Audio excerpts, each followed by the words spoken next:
Hello दोस्तों, good morning. Radhe Radhe सभी को। तो कैसे हैं आप सभी? उम्मीद है कि आप लोग बहुत बहुत अच्छे होंगे।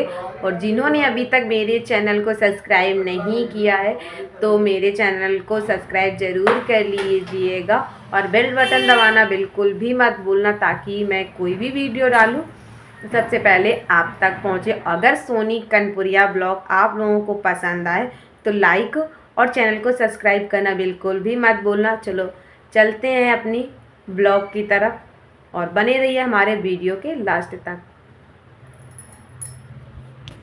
आज हम आप लोगों से मिल रहे हैं, शाम के 5:30 बजे से मिल रहे हैं और काफ़ी तेज़ बादल भी हैं और ठंडी ठंडी सी हवाएं भी चल रही हैं। तो बस इसी वजह से आज थोड़ा हम जल्दी ही छत पे आ गए हैं, नहीं तो वही 6 साढ़े 6 बजे के आसपास सूरज चले जाते हैं, उसके बाद ही आते हैं।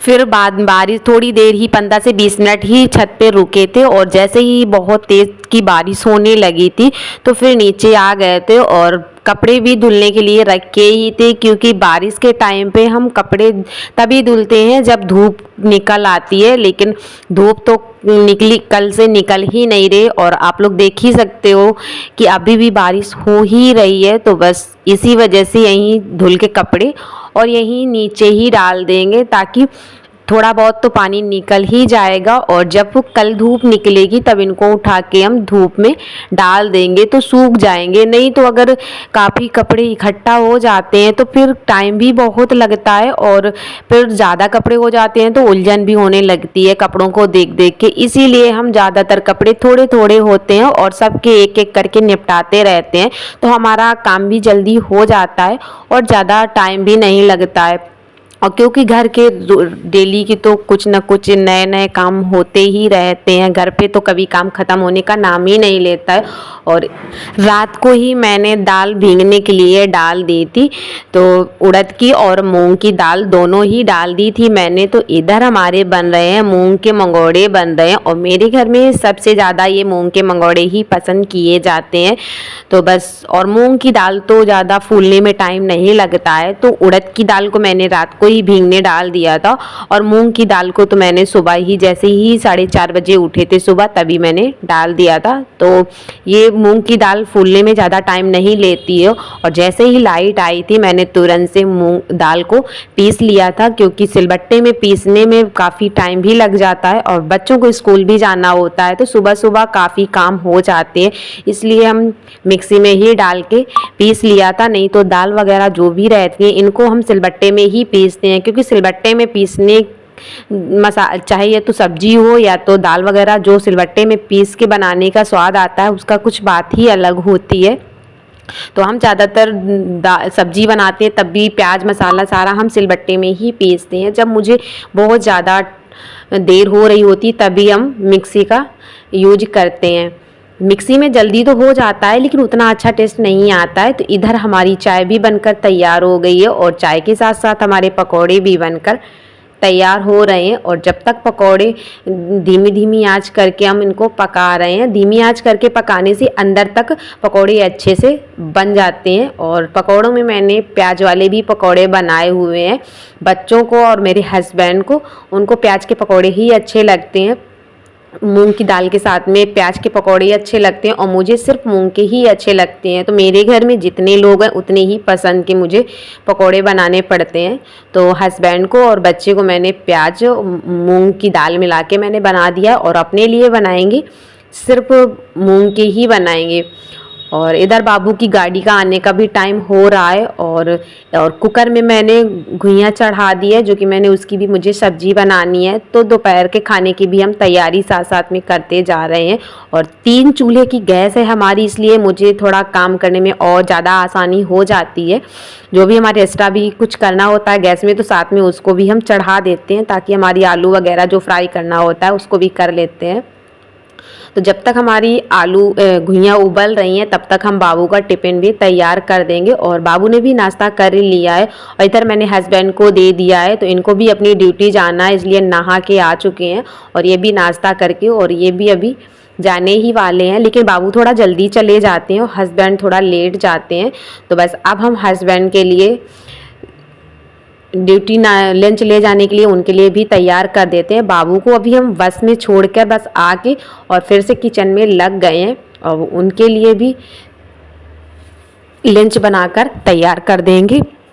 तो इधर मैंने घुइयाँ को छील भी लिया था और उसके बाद में इसको काट भी लिया है और अब हम बना ले रहे हैं घुइयाँ की सब्ज़ी। और मेरे घर में घुइयाँ की सब्ज़ी और दाल की कचौड़ी बहुत ज़्यादा पसंद की जाती है। वैसे आलू बैंगन की सब्ज़ी के साथ में भी कचौड़ी खाई जाती है, पर मेरे घर में जब भी हम कचौड़ी बनाते हैं दाल वाली तो फिर मेरे घर में घुइयाँ की सब्ज़ी ही, जिसे हम अरबी भी बोलते हैं, कहीं कहीं घुइयाँ भी बोला जाता है और कहीं कहीं इसी सब्ज़ी को अरबी भी बोली जाती है।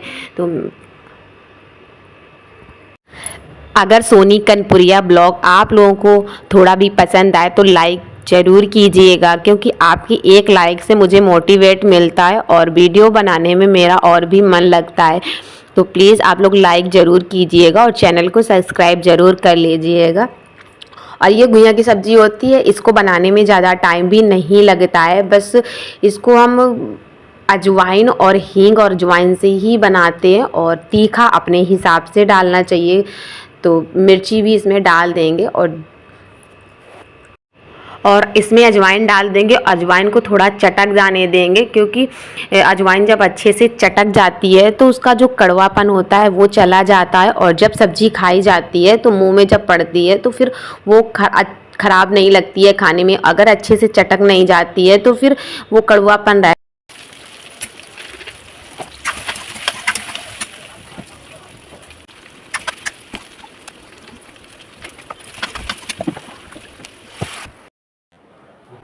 दूसरी कढ़ाई भी चढ़ा दी है, उसमें तेल भी डाल दिया है और जब तक तेल गर्म हो रहा है तब तक अपने हम दूसरे काम भी कर लेते हैं।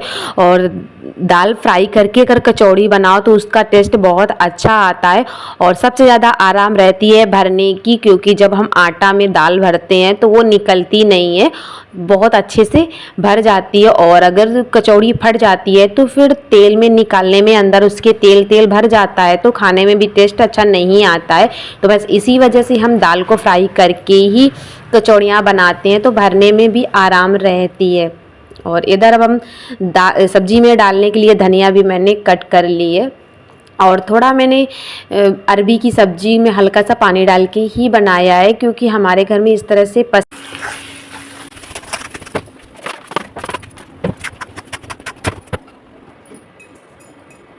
और इधर हमारी दाल भी फ्राई हो गई है और उसके बाद में फ्राई करने के बाद में कम से कम 15 से 20 मिनट के लिए मैंने इसको पंखे के नीचे रख दिया था, ताकि ये जल्दी से ठंडी हो जाए, क्योंकि हस्बैंड के ड्यूटी जाने का टाइम भी हो गया है और कि दाल ठंडी होने में थोड़ा टाइम ज़्यादा लग गया, इसलिए टाइम हो गया है। पर और जैसे ही ये ठंडी हुई थी इसमें हमने स्वादानुसार नमक भी मिला दिया है और बस अब खाना बनाने में ज़्यादा टाइम नहीं है, बस अब फटाफट से तेल भी चढ़ा दिया है गरम करने के लिए। और सुबह की मॉर्निंग भागदौड़ आप लोगों की कैसी रहती है आप लोग ज़रूर बताइएगा। और मेरी तो सुबह की भागदौड़ बहुत ज़्यादा ही रहती है, क्योंकि बच्चों को भी स्कूल जाना है और हस्बैंड को भी ड्यूटी जाना होता है, तो सुबह की भागदौड़ तो बनी ही रहती है, क्योंकि बच्चे के लिए अलग से बनाना पड़ता है खाना और हस्बैंड के लिए अलग बनाना पड़ता है। अब आप लोग कहोगे कि जब एक ही साथ दोनों लोग जाते हैं तो एक ही खाना बन सकता है, लेकिन ऐसा नहीं है। बच्चे को स्कूल जाना है तो ग्रेवी वाला खाना उसको नहीं देते हैं, उसको हम तो सूखी सब्जी देते हैं, हर चीज़ सूखी ही देते हैं स्कूल के लिए, क्योंकि बच्चे हैं, टिफ़िन उनका फैल भी सकता है और ग्रेवी वाला खाना सारे कॉपी किताबों में भी हो सकता है, इसलिए उसको ग्रेवी वाला खाना नहीं देते हैं और हस्बैंड को ग्रेवी वाला ही खाना बना के देते हैं। तो इसकी वजह से सिर्फ हमें दोनों लोगों के लिए अलग अलग खाना बनाना पड़ता है। और उसके बाद में फिर दोपहर के 2 बजे फिर से नंबर आता है खाना बनाने का, क्योंकि हस्बैंड और बच्चे फिर से आ जाते हैं और ये लोग जितने टाइम आते हैं हम उतने टाइम ही खाना बनाते हैं। 2-2:30 के आसपास फिर बनाना शुरू करते हैं, तो इन लोगों की आते आते सारे काम हो जाते हैं। और अब हम सबसे पहला नंबर पापा को खाना दे देते हैं लगा के, क्योंकि ये कचौड़ी वगैरह जो ठंडी अच्छी नहीं लगती हैं, ये तो बस गरम गरम ही खाने में अच्छा लगता है। तो हस्बैंड को दे देते हैं, तो ये जाके पापा को खाना दे देंगे और उसके बाद में फिर हस्बैंड को भी देंगे लगा के खाना। और बच्चों के साथ साथ में भी पापा को भी खाना बीच बीच में देते रहते हैं, चाय नाश्ता दे देते हैं ताकि वो भी अपना कर ले। और क्योंकि टाइम तो हो ही जाता है, 8 साढ़े 8 तो बज ही जाता है। और आज कुछ कचौड़ी वगैरह बनने की वजह से कुछ ज़्यादा ही टाइम हो गया है, नहीं तो 7 साढ़े 7 बजे तक पापा और बाबू दोनों लोग नाश्ता कर लेते हैं। और हस्बैंड तो करते हैं वही जब उनका जाने का टाइम होता है। तो सब लोग खाना खा चुके हैं, हस्बैंड का भी अभी लेटे हुए हैं और बस पानी का इंतज़ार कर रहे हैं कि जैसे ही पानी बंद होता है वैसे ही ये निकल जाएंगे। और अभी बारिश बंद नहीं हो रही इसलिए वो अभी रेडी नहीं हुए हैं। और सबको खाना खिलाने के बाद लास्ट में बारी आती है हमारी, तो अब हम भी अपना नाश्ता खाना कर लेते हैं, क्योंकि ये चीज़ें जब घर पे बनती हैं तो भूख कुछ ज़्यादा ही बढ़ जाती है। और ये चीज़ें रोज़ रोज़ तो बनती नहीं है, फिर जब बनती हैं तो खाने का तो टेस्ट कुछ अलग ही होता है। और आप लोग सोनी कनपुरिया को दीजिए इजाज़त, फिर से मिलते हैं एक नए एक प्यारे से वीडियो के साथ में। तब तक के लिए bye bye, thank for watching. और मेरा ब्लॉग वीडियो आप लोगों को कैसा लगा कमेंट बॉक्स में ज़रूर बताइएगा। और मिलते हैं एक नए एक प्यारे से वीडियो के साथ में। और हमारा वीडियो दोपहर के 11:30 या 12 के बीच में 11:30-12 के बीच में आ ही जाता है, तो आप लोग मेरा वीडियो देखना बिल्कुल भी मत भूलिएगा। घर के पूरे काम करके ख़त्म नहीं कर पाते हैं और दोबारा से फिर खाना नाश्ता का टाइम आ ही जाता है, पूरा दिन लगे ही होता है।